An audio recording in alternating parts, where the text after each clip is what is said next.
Hi hello नमस्कार मैत्रिणींनो. आज आज आहे आमच्या पप्पांचा बड्डे आणि आम्ही चाललो जोडीने केक आणण्यासाठी. आणि खूप ऊन होतं पण आम्ही चाललो होतो पायी. बघा कसे चाललेत. खूप ऊन लागत होतं तरीसुद्धा ते चालले होते. आता पोचलो आहे आम्ही बेकरीमध्ये आणि इथं अजून काही बेकरी चालू केली नव्हती आणि दादा केक तयार करत होते आतमध्ये. मग त्यांना आम्ही आवाज दिला. इथे चिकूची धडपड चालू होती. पप्पांना असं केक पाहिजे, पप्पांना चॉकलेट केक घ्यायचं, पप्पांना 2 केक घ्यायचे. तिची खूप आवड होती केक घ्यायची म्हणून. त्यानंतर आम्ही केक घेतला आणि आता घरी वापस निघालोत.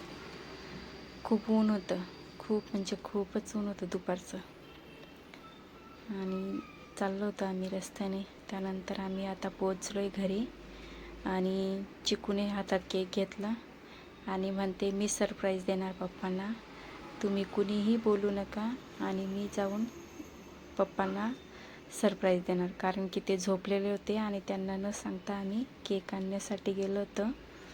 आणि चिकू म्हणते आता डन, आता मी पप्पांना उठवणार. आणि त्यानंतर ती घरात घुसली आणि पप्पा गाढ झोपेत होते. तिने पप्पांना उठवलं आणि बघा हे बड्डे बॉय अंथरुणातून उठले आणि म्हणाले मी फ्रेश होऊन येतो.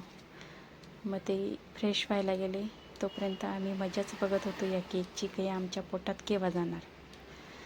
आणि चिकूने केक कापला आणि पहिला घास मुलीचा, पहिला मान तिचा.